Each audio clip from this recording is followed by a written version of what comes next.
Erathia is the most important kingdom on the continent of Atagrich. It has always been ruled by the Griffenhearts. The first of this great line, and founder of Erathia, is King Rion Griffenheart. As a young man, Rion rose through the ranks of the knights in service of the Empire of Brigadoon, and actively participated in the war against the barbarian king Tarnum. When Tarnum's horde pillaged the village on the border of the Wastelands, Griffenheart attempted to defend its people. Tarnum's two sisters were there, who had been sold as slaves to the Empire. Tarnum's youngest sister was slain, probably by Tarnum's own troops.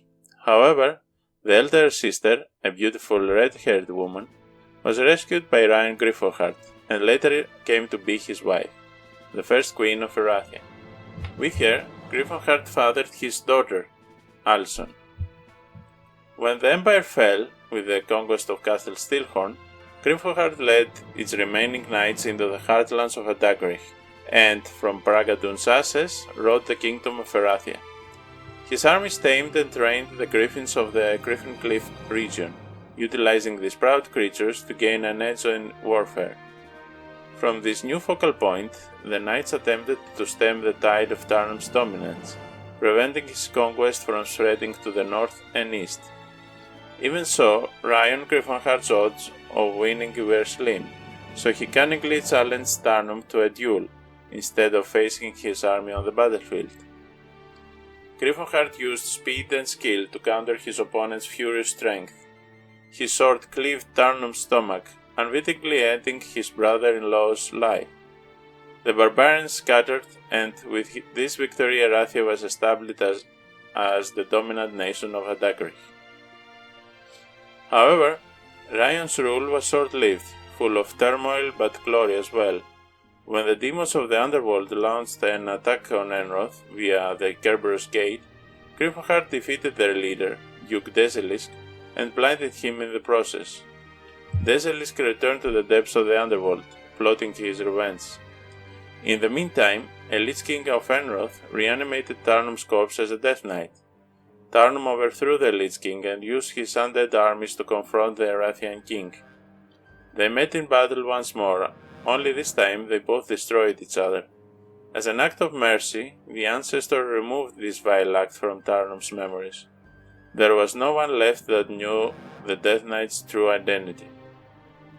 Regarded as a benevolent and supremely worthy monarch, Griffenheart's death was well mourned throughout the kingdom. Nonetheless, when his daughter Queen Alison experienced an ominous vision depicting a demon snarling his soul from paradise, no knights immediately responded to her call for aid.